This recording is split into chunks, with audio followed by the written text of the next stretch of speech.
오늘 말씀의 제목이 어찌 이런 일이. 우리는 사노라 보면 매우 당황스러운 일들을 당할 때가 있죠. 어찌 이런 일이. 이런 상황을 접할 때가 있습니다.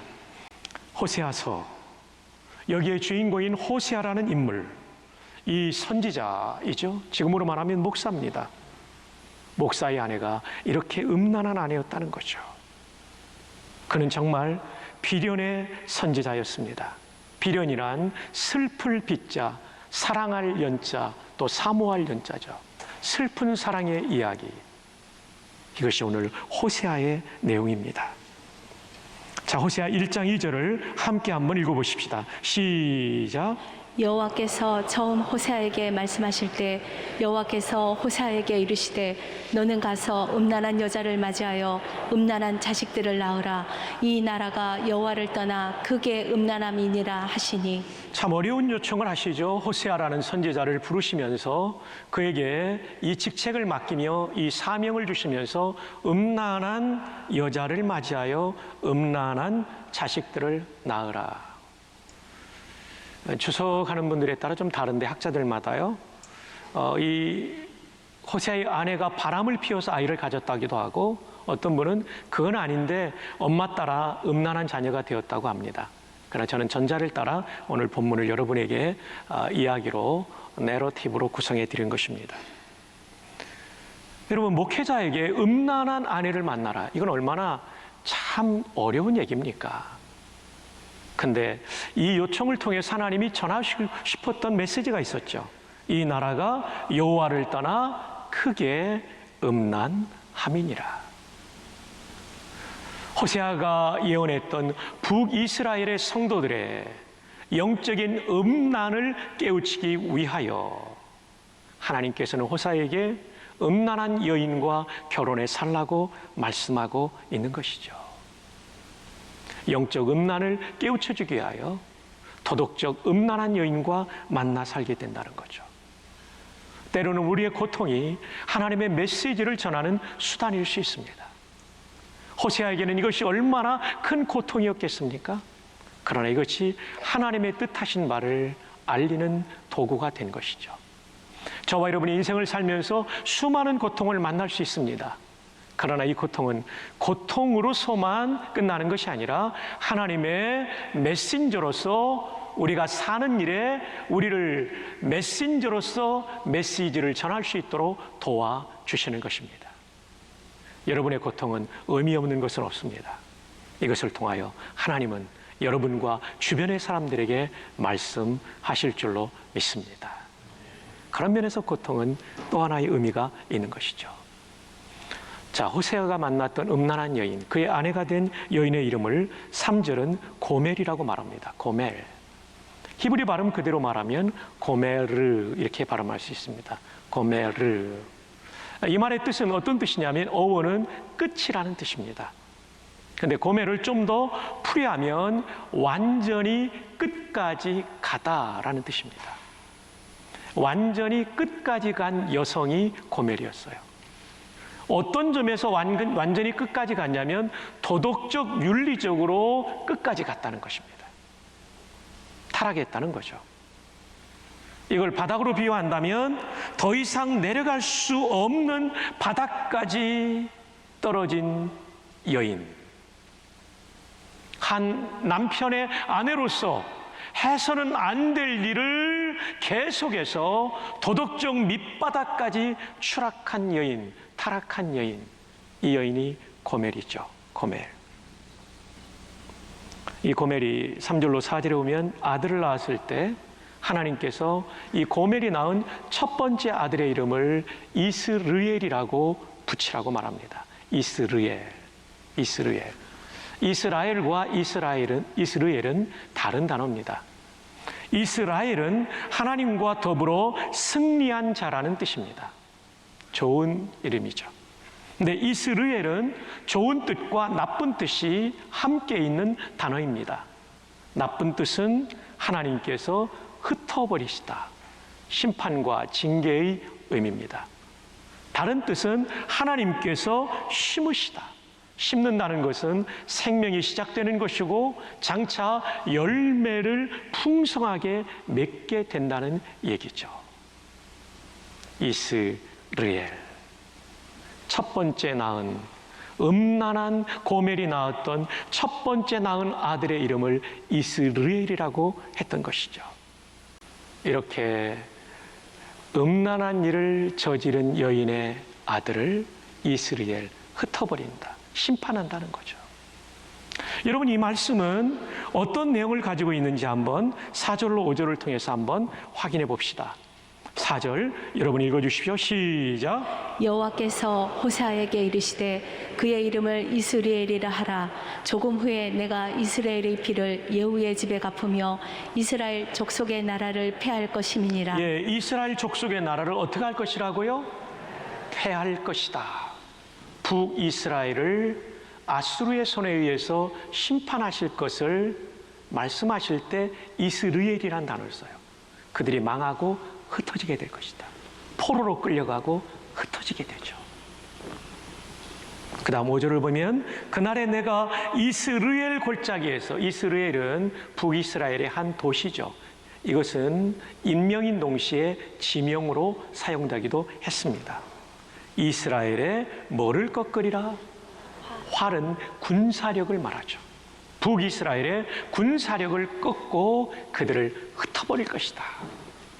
이 예언을 호세아의 아내 고멜이 낳은 첫째 그 아들의 이름을 통해서 하나님은 예언하고 계시는 것입니다. 이 예언 그대로 BC 722년 아수르의 침공으로 북이스라엘은 완전히 흩어져서, 완전히 깨지고 흩어져서 포로로 끌려가게 된 것이죠. 6절에 보면 고멜이 또 한 아이를 낳게 됩니다. 이번에는 딸이죠. 자, 1장 6절 함께 읽어요. 시작. 고멜이 또 임신하여 딸을 낳음에 여호와께서 호세아에게 이르시되 그의 이름을 로루하마라 하라. 내가 다시는 이스라엘 족속을 긍휼히 여겨서 용서하지 않을 것임이니라. 하나님이 얼마나 화가 났냐면 영적 간음에 빠진 북이스라엘 사람들이 고멜처럼 또 간음을 해서 아이를 가진 거죠. 그래서 이 딸의 이름을 로루하마라고 부릅니다. 로루하마. 마로 끝나면 여성 명사거든요. 로루하마. 여기서 로는 없다, 아니다, 하지 말라 뜻입니다. 쉽게 배우면 로로 시작되는 말이 많이 나와요. 살인하지 말라, 간음하지 말라, 도둑질하지 말라, 거짓말하지 말라. 로로 시작돼요. 하지 말라 이 뜻이에요. 또 없다 이런 뜻이에요. 로루하마. 이것은 루하마는 긍휼이에요. 긍휼은 사랑의 또 하나의 표현이죠. 애정이 있을 때 우리는 누군가에게 긍휼을 베푸는데 이 사람들이 얼마나 영적인 간음을 저질렀는지 하나님께서 다시는 내가 너희를 긍휼히 여겨 용서하지 않을 것이다. 긍휼과 용서가 없다는 뜻에서 두 번째 아이를 로루하마라고 이 딸의 이름을 붙이게 되는 거죠. 근데 여러분, 하나님이 이렇게 말씀해 놓으시고도 바로 다음 절에 또 용서를 얘기하세요. 정말 긍휼이 무궁하신 하나님, 그 하나님이 긍휼하시기 때문에, 그 무궁하신 긍휼 때문에 어쩌면 저도 여러분도 오늘까지 목숨이 붙어 있는 겁니다. 아멘. 우리가 잘못한 대로 처벌했다면 저도 이 자리에 서지 못하고 여러분도 서지 못합니다. 아멘 안 해도 그건 사실입니다. 7절 시작이 그러나로 시작돼요. 그러나 6절이 뭐였냐면 다시는 긍휼히 여겨서 용서하지 않을 거다 해놓고 7절에 그러나 내가 유다 족속을 긍휼히 여겨 그들의 하나님 여호와로 구원하겠고, 하나님 여호와이기 때문에 구원해 준다는 거죠. 구원하겠고 활과 칼이나 전쟁이나 말과 마병으로 구원하지 아니하리라 하시니라. 군사력으로 구원하지 않는다. 이것은 그대로 이루어지죠. 에스라 1장 1절을 보십시오. 바사왕 고레스 원년에, 바사는 페르시아를 말하죠. 여호와께서 예레미야 입을 통하여 하신 말씀을 이루게 하시려고 바사왕 고레스의 무엇을 감동시키심에? 마음을 감동시키심에. 여러분, 군사력을 동원해서 포로에서 돌아온 것이 아닙니다. 지금 북이스라엘은 722년에 망했고 BC, 그리고 남유다는 586년에 망하고 그로부터 70년이 환산되지만 훨씬 더 오랜 기간 동안 포로로 살고 있던 북이스라엘도 돌아오게 하는 것입니다. 어떻게 해요? 군사력을 동원하지 않고 최고의 통수권자인 고레스의 마음으로 움직이죠. 왜냐하면 하나님은 최고의 통수권자 위에 계시는 만왕의 왕이시기 때문입니다. 오늘도 하나님은 여러분의 인생에 교착된 상태에 있는 많은 문제들을 여러분과 관계된 사람들의 마음으로 움직여 해결하실 수 있다는 사실을 믿으시기를 바랍니다. 에스라 1장 2절 바사왕 고레스는 말하노니 하늘의 하나님 여호와께서 세상 모든 나라를 내게 주셨고 거대 근동의 페르시아는 굉장히 영토가 넓었습니다. 이집트 근방에서부터 저 인도스강이 있는 인도까지 말이죠. 방대한 제국을 하나님이 주셨다라고 고백하고 있어요. 그리고 나에게 명령하사 그 왕에게도 명령하신 하나님, 그분은 왕 중에 왕이신 줄로 믿습니다. 아멘. 유다 예루살렘의 성전을 건축하라 하셨나니 3절 여러분 시작. 이스라엘의 하나님은 참 신이시라. 너희 중에 그의 백성된 자는 다 유다 예루살렘으로 올라가서 이스라엘의 하나님 여호와의 성전을 건축하라. 그는 예루살렘에 계신 하나님이시라. 이스라엘 하나님은 참 신이라.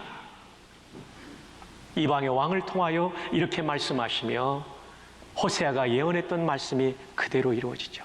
활과 콸과 마병으로 구원하는 것이 아니라 여호와의 방식으로 구원하신다. 이 얘기는 무슨 얘기입니까? 활과 콸과 마병이 없다 할지라도 하나님은 얼마든지 하실 수 있다. 돈이 없어도 하실 수 있다. 세상적 지위가 없어도 하실 수 있다. 건강이 약해도 하실 수가 있다. 하나님은 그런 거 없이도 우리를 위해서 얼마든지 일하실 수 있는 하나님이심을 믿고 기도하며 응답받기를 주님의 이름으로 축복합니다. 본문 8절에 고멜이 또 임신합니다. 아들을 낳았습니다.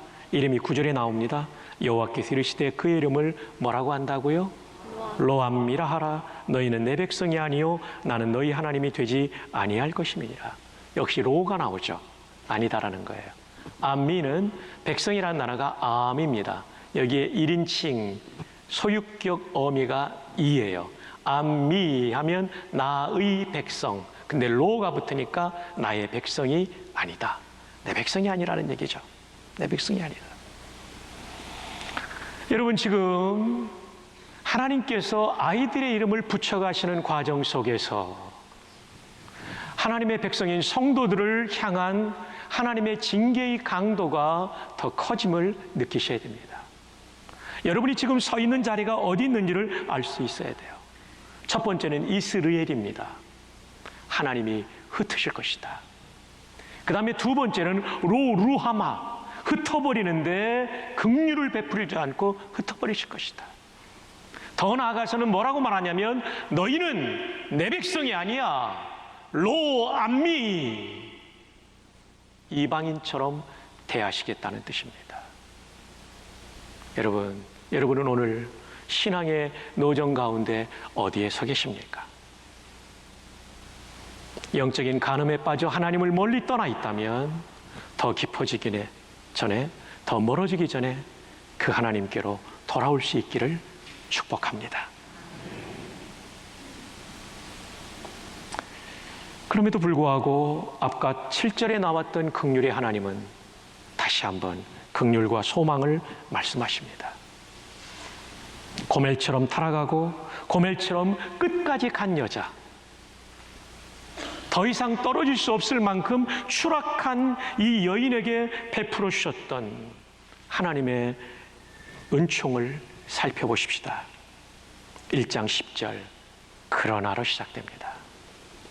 그러나 너희는 내 백성이 아니라고 말씀하신 바로 다음 절에 그러나 이 그러나는 9절과 10절 사이에 굉장히 중요한 하나가 들어갈 때 이 그러나가 이루어지죠. 그건 뭐냐면 회개입니다. 그들은 포로의 땅에서 진정 어린 회개를 하나님께 하죠. 그리고 그때 하나님을 경배할 수 있었을 때가 좋았는데 하고 그들은 마음을 하나님께로 돌이키게 되죠. 그럴 때 이 그러나가 적용되죠. 그러나 이스라엘 자손의 수가 바닷가의 모래같이 되어서 헤아릴 수도 없고 셀 수도 없을 것이라. 전에 그들에게 이르기를 너희는 내 백성이 아니라 한 그곳에서 그들에게 이르기를 너희는 살아계신 하나님의 뭐라고요? 아들들이라 할 것이다. 회복됐다는 거예요. 하나님과 친밀한 관계가 되었다고 말씀해 주고 있죠. 자, 이제 11절을 여러분 한번 읽어주십시오. 시작. 이에 유다 자손과 이스라엘 자손이 함께 모여 한 우두머리를 세우고 그 땅에서부터 올라오리니 이스라엘의 날이 클 것이미로다. 자, 여러분 여기서 주목하실 것은 두 군데입니다. 유다 자손과 이스라엘 자손이 함께 모여. 호세아가 이 예언의 말씀을 나누고 있을 때는 남북 이스라엘, 마치 대한민국이 둘로 나뉘어져 있는 것처럼 나누어져 있던 시대였습니다.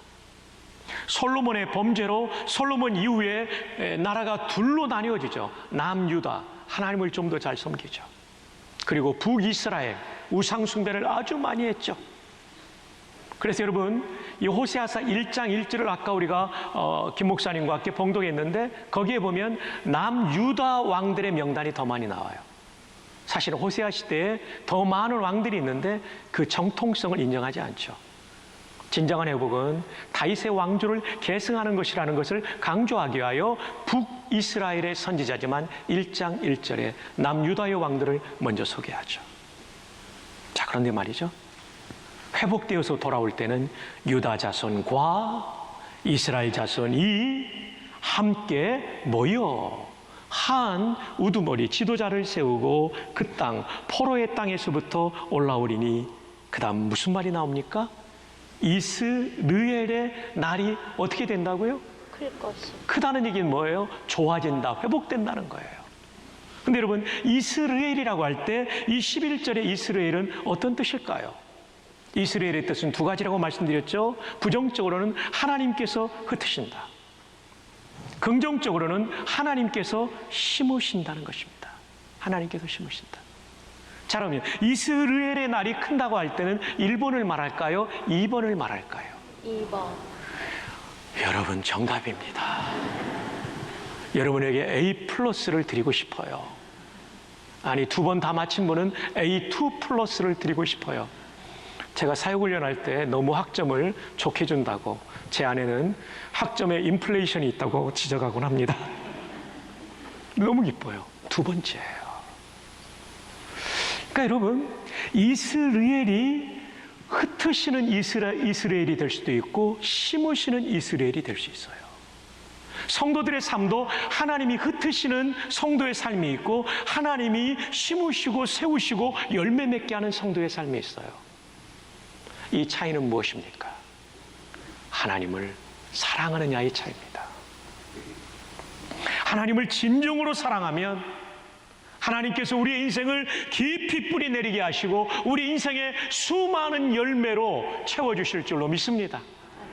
자, 이렇게 회복시키시면서 오늘의 마지막 절 2장 1절에 이렇게 말하죠. 함께 한번 읽어보실까요? 시작. 너희 형제에게는 암미라 하고 너희 자매에게는 루하마라 하라. 아멘. 3렘마가 있었잖아요. 첫 번째 아들 이스르엘은 똑같은 단어지만 의미가 달라져서 4절에는 부정적이었지만 11절에는 긍정적인 의미로 사용돼요. 그리고 로암미라고 불렸던 셋째 아들을 로를 빼버립니다.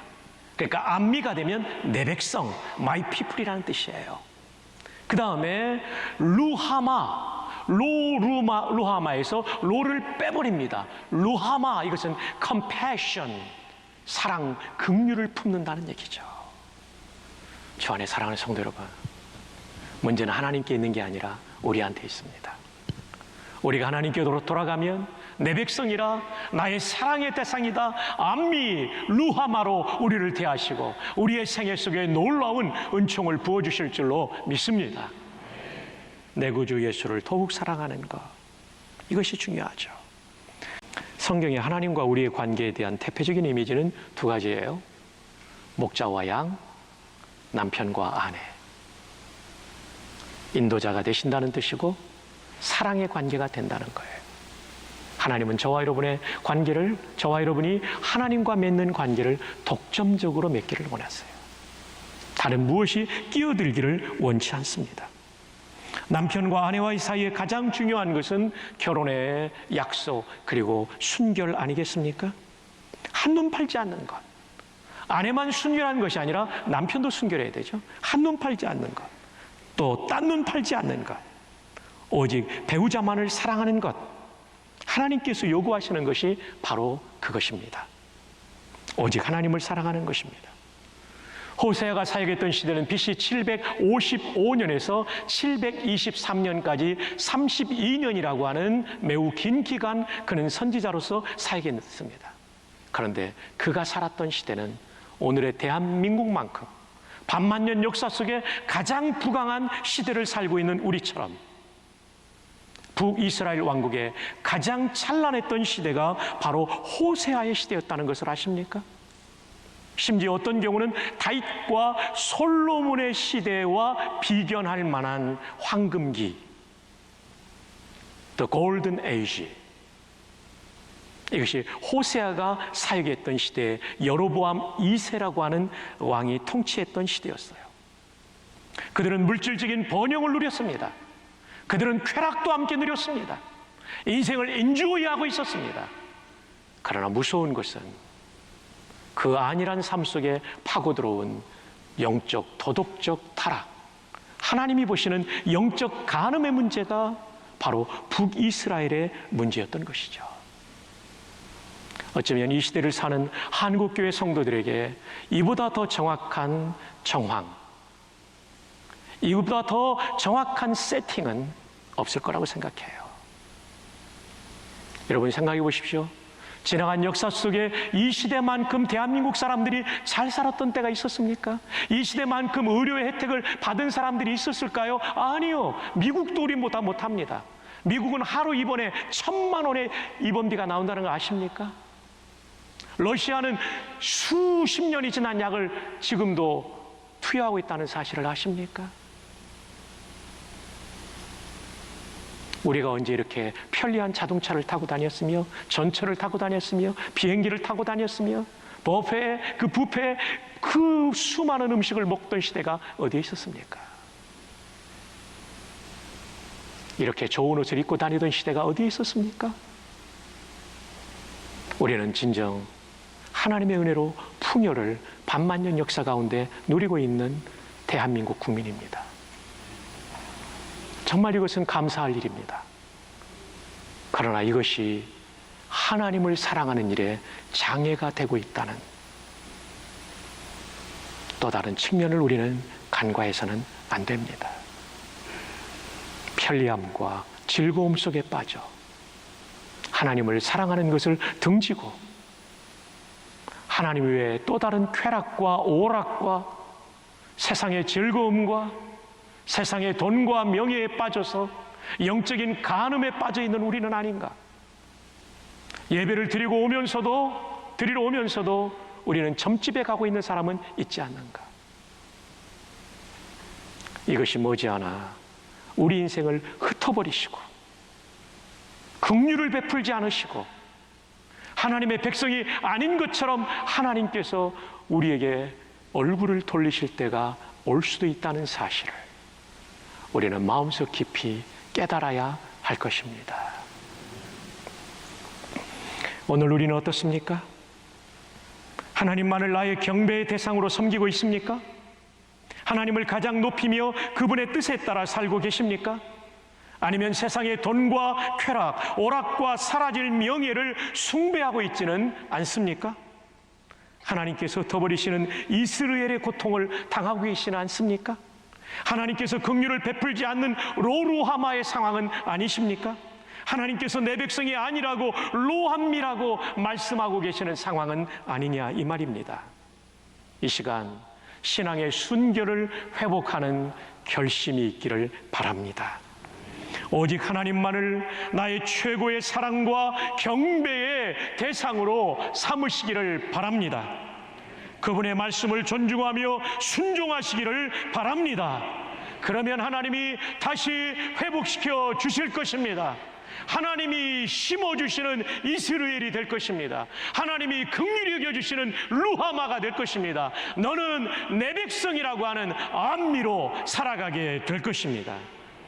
오늘 이 시간 하나님을 사랑하는 마음을 다른 것에게 빼앗긴 영적 간음에서 돌아서는 우리 모두가 되시기를 축복합니다.